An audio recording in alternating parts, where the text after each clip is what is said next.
Corona का कहर लगातार बढ़ता ही जा रहा है और रुकने का नाम नहीं ले रहा। पहले कयास लगाए जा रहे थे कि वैक्सीनेशन शुरू हो जाएगा, टीकाकरण शुरू हो जाएगा तो कोरोना को हम हरा पाएंगे और उससे बच पाएंगे, लेकिन लगातार दूसरे साल हम कोरोना से जूझ रहे हैं और कोरोना के कहर को महसूस कर पा रहे हैं। कोरोना संक्रमण की रफ्तार बेहद तेज है और बहुत ही तेजी से ये बच्चों को, युवाओं को और बुजुर्गों को अपनी चपेट में ले रहा है। इसी को मद्देनजर रखते हुए केंद्र सरकार, राज्य सरकारें अपने अपने स्तर पर प्रयास कर रही हैं और इसकी चेन को ब्रेक करने के लिए प्रयास किए जा रहे हैं। लगातार हॉस्पिटल्स की सुविधाओं को बेहतर किया जा रहा है, लेकिन फिर भी कोरोना के केसेस कम होने के नाम नहीं ले रहा।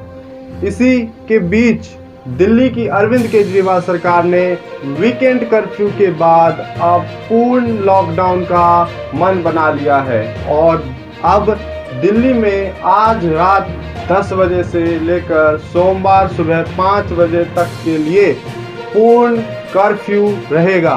यानी इस बीच आप घर से बाहर नहीं निकल पाएंगे और सिर्फ एसेंशियल सर्विसेज से जुड़े लोग ही घर से बाहर निकल सकते हैं, अपने काम कर सकते हैं। यानी इस दौरान सिर्फ और सिर्फ किराना दुकानें, फ्रंटलाइन वर्कर्स, मीडिया हाउसेज, दूध की दुकान, सब्जियों की दुकान, इस तरीके की एसेंशियल चीज़ें ही की सर्विस ही चालू रहेगी। दवाई की दुकान भी इस दौरान चालू रहेंगी, लेकिन इस दौरान अन्य सभी सर्विसेज बंद रहेंगी और सोमवार सुबह 5 बजे तक के लिए यह कर्फ्यू जारी रहेगा।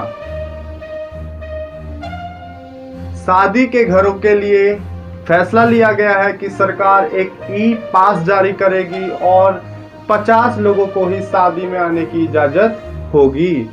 सभी सिनेमा हॉल्स, रेस्टोरेंट, थिएटर सब कुछ बंद रहेगा। स्कूल, कॉलेज, कोचिंग संस्थान सब कुछ बंद रहेगा। इस दौरान केजरीवाल सरकार को यह समझ आ चुका है कि वीकेंड कर्फ्यू से कुछ नहीं होने वाला, क्योंकि कोरोना की रफ्तार काफ़ी तेज है और इसकी संक्रमण को रोकने के लिए, इसकी चेन को रोकने के लिए कुछ लंबे समय तक के लिए लॉकडाउन होना अनिवार्य है।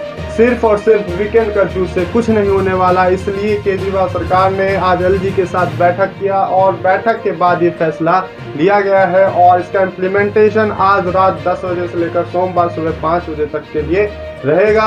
और इस दौरान हम अभी आपसे गुजारिश करते हैं कि आप इस लॉकडाउन का पालन करें, लॉकडाउन को पालन में लाएं और दूसरों को भी मोटिवेट करें कि वो भी लॉकडाउन का पालन करें। मास्क लगाकर ही एसेंशियल सर्विसेज के लोग निकलें और आपको भी कोई ज़रूरी काम से बाहर निकलना पड़ता है तो मास्क और 2 गज की दूरी को अपनाएं और कोरोना के सभी प्रोटोकॉल्स को अपने आप पर लागू करें और दूसरे को भी मोटिवेट करें।